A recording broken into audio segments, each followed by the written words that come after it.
Olá, IPCA! Hoje é segunda-feira, dia 19 de agosto de 2013. Estamos juntos há 442 dias lendo a Bíblia e hoje leremos o primeiro capítulo do livro de Juízes. Este livro nos conta a sequência da história de Israel após os dias de Josué. Josué morre avançado em dias, mas deixando o povo de Israel numa situação bastante confortável. Os israelitas estavam de posse da terra de Canaã, as tribos tinham dividido o território conquistado, e embora existissem ainda alguns focos de resistência dos cananeus, a maior parte da terra estava conquistada. Bastava agora que o povo se mantivesse fiel a Deus, à aliança que tão enfaticamente celebrou no desfecho do livro de Josué, e que o povo então terminasse a conquista da terra prometida, para que as coisas caminhassem muito bem. No entanto, o que nós lemos no início do livro de Juízes já não é isso. Nós vemos aqui que Judá consegue algumas conquistas, e o capítulo 1 aqui nos mostra uma certa proeminência da tribo de Judá, já nós falaremos sobre isso.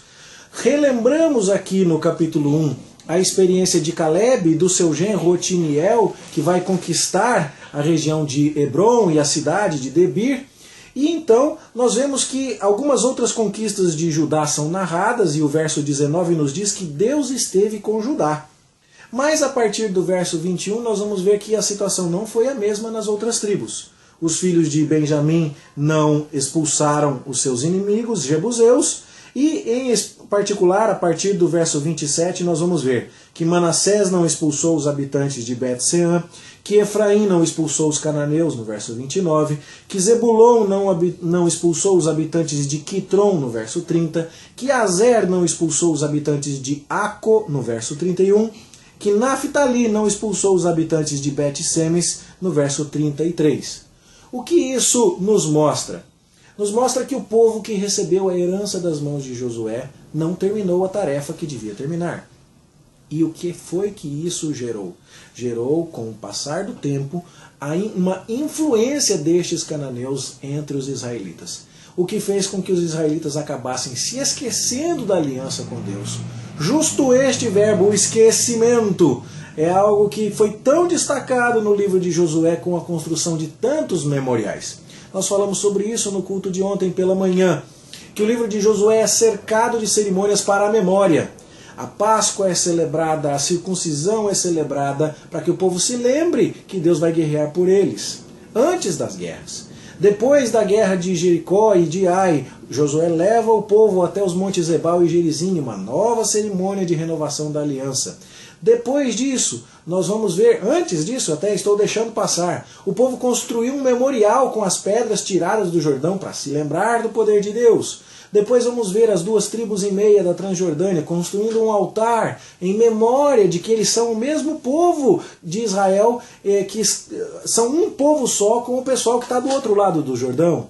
Vamos ver também a renovação da aliança feita por Josué no desfecho do livro.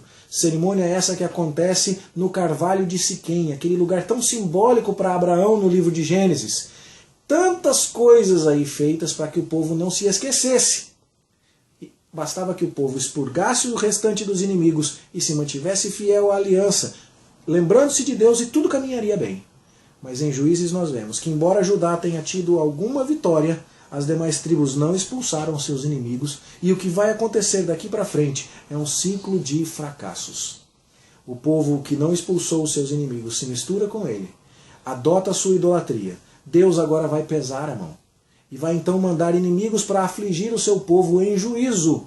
E então o povo oprimido lembra-se de Deus e clama. Deus vai dar a eles um libertador, um juiz, mas que vai ser acima de tudo um líder militar. Esse juiz organizará uma resistência, vencerá os inimigos e Israel voltará a ter paz por algum tempo. Mas assim que o juiz morre, Israel gradativamente vai se misturando com as nações cananitas, absorvendo a sua idolatria outra vez, e o ciclo todo recomeça quando Deus manda novos inimigos.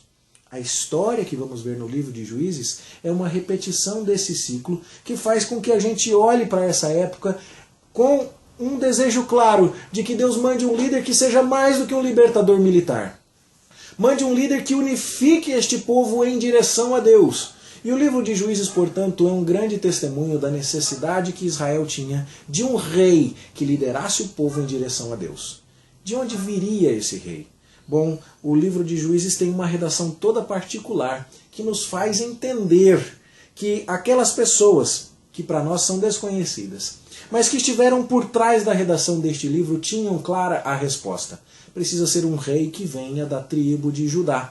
Como foi apontado na bênção de Jacó, lá em Gênesis 48, 49. A ideia de um rei que venha da tribo de Judá. A tribo que recebeu a terra em primeiro lugar, a tribo de onde veio Caleb, e a tribo que foi uma das poucas a fazer a sua tarefa, conforme está narrado aqui no capítulo 1 de Juízes que nós lemos hoje. Esse rei não podia vir da tribo de Benjamim, que está em claro contraste aqui já no capítulo 1. Veja aqui os versos 19 e 21 do capítulo 1 para você entender isso. Esteve o Senhor com Judá, é o que diz o verso 19 do capítulo 1. E o verso 21 diz, mas os filhos de Benjamim não expulsaram os jebuseus. Judá expulsa os inimigos e faz a sua tarefa. Os benjamitas não fazem. Por que esse contraste é tão claro no livro? Porque Juízes deve ter sido compilado na sua forma final, ou pelo menos numa forma bem próxima à sua forma final, na época em que Davi estava para assumir o trono de Israel, mas ainda reinava Isbosete, o filho de Saul. Israel precisava de um rei segundo o coração de Deus, aquele rei que foi ungido por Samuel, um rei que levasse o povo a obedecer a Deus e que estivesse preocupado em agradar a Deus e não preocupado em manter-se no trono, como foi com o caso de Saul. O livro de Juízes vai ajudar a mim e a você a entender isso. Israel precisa de um rei, de uma mão forte, que leve o povo a obedecer a Deus. Esse rei precisa vir de Judá, ele não deve vir de Benjamim. O capítulo 1 já mostra para mim e para você como Judá é exaltada e Benjamim é depreciada.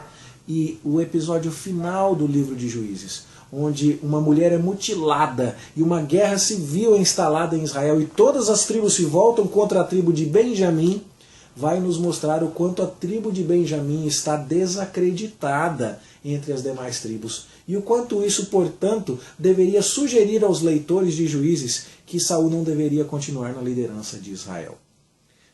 Toda a mensagem do livro, portanto, pode ser resumida assim. O povo se esqueceu daquilo que Josué tanto fez questão de lembrar. O povo não expulsou os inimigos que restavam. Embora Deus tivesse feito a faxina grossa, eles não foram dispostos a fazer a faxina fina. Isso se tornou em armadilha. E Deus, que usou Israel para ser juízo dele sobre as nações pagãs de Canaã, agora usava as nações pagãs de Canaã para ser o seu juízo sobre Israel. E então o povo se lembrava do Senhor, obtinha algum alívio esporádico, mas esse alívio não permanecia, porque os seus líderes eram basicamente líderes militares e que resolviam as questões de forma local. Esse testemunho nos faz pensar que Israel precisa de um líder nacional e um líder que leve o povo em direção a Deus, em direção à fidelidade e à obediência.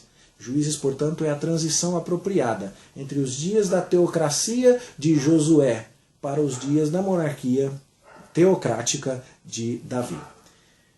São aproximadamente 350 anos que estão cobertos aqui nestas páginas, onde nós vemos narrados alguns dos fatos mais difíceis da Bíblia, como nós vamos ver ao longo do livro. Mas em tudo isso, nós tiramos uma grande lição. Não se transige com o inimigo, não se convive pacificamente com ele. Esta é uma primeira lição que tiramos. A gente acha que essa convivência não vai ser prejudicial, mas ela será. Ela foi para Israel, ela vai ser para nós. Nós não devemos conviver assim. Nós devemos, de fato, expulsar da nossa vida aquilo que pode nos seduzir a desobedecer a Deus. Segundo, nós precisamos de um rei da tribo de Judá que nos leve em triunfo para o nosso descanso. Esse rei é Cristo. E o livro de Juízes nos faz entender a nossa necessidade de Cristo mais do que nunca. E, em último lugar, eu queria destacar: os líderes verdadeiros não são aqueles que meramente resolvem os problemas do povo, mas aqueles que ensinam o povo a caminhar em direção a Deus. Que essa seja a nossa missão enquanto líderes de casa, enquanto líderes nos trabalhos da igreja, que mais preocupados do que simplesmente em executar tarefas, estejamos preocupados em conhecer e em cumprir a vontade de Deus. Aliás, Conhecimento é uma coisa que falta demais aqui no livro dos Juízes. Você vai ver e vai ler muitas vezes que naquela época, como não havia rei em Israel, cada um fazia o que achava mais certo. Mas esse mais certo muitas vezes era contrário à palavra de Deus, como nós vamos ver. É hora de entendermos também a necessidade absoluta do conhecimento da Escritura para que façamos o que Deus acha certo e não o que a nossa mente, muitas vezes contaminada pelos padrões culturais dos nossos dias, acaba achando correto. Esta é a síntese do livro como um todo, sendo que aqui no capítulo 1, que lemos hoje, temos a tribo de Judá colocada em destaque. Ela expulsou os seus inimigos, ela fez a sua parte. As demais tribos sendo expostas aqui em suas fraquezas. Manassés não expulsou, o verso 27 do capítulo 1. Efraim não expulsou, o verso 29. Zebulon, 30. Azer, 31. Naftali, 33. Ninguém mais expulsou. Mas em particular, verso 21, os filhos de Benjamim não expulsaram. A tribo de Judá exaltada, a tribo de Benjamim denegrida. Estes são os pontos que eu gostaria de destacar com você aqui neste capítulo 1. Vamos orar a respeito destas coisas que acabamos de considerar? Oremos. Senhor, nós te agradecemos por aquilo que pudemos conhecer da Tua Palavra no dia de hoje e te pedimos que o Senhor nos ajude a expulsar da nossa presença aquilo que pode nos desviar de Ti. Que as tentações sejam rechaçadas com vigor por nós e que não convivamos pacificamente com aquilo que não espelha a Tua vontade. Ajuda-nos a Te conhecer e a conhecer a Escritura, de modo que façamos não aquilo que a nossa mente acha certo, mas aquilo que a Tua Palavra declara ser certo. Ajuda-nos também, ó Deus, a entender a necessidade de liderar as pessoas que o Senhor nos confia em direção ao Senhor Jesus. Que não sejamos apenas meros resolvedores de problemas, mas pessoas que colocam os seus liderados aos pés do Senhor Jesus Cristo. Ajuda-nos finalmente, ó Pai, a olharmos para Cristo, o Rei que nos conduz em triunfo, e a dependermos dele em tudo e para tudo. Assim nós te pedimos em nome do Senhor Jesus. Amém. Bom estudo, boa leitura para você e até amanhã, se Deus quiser.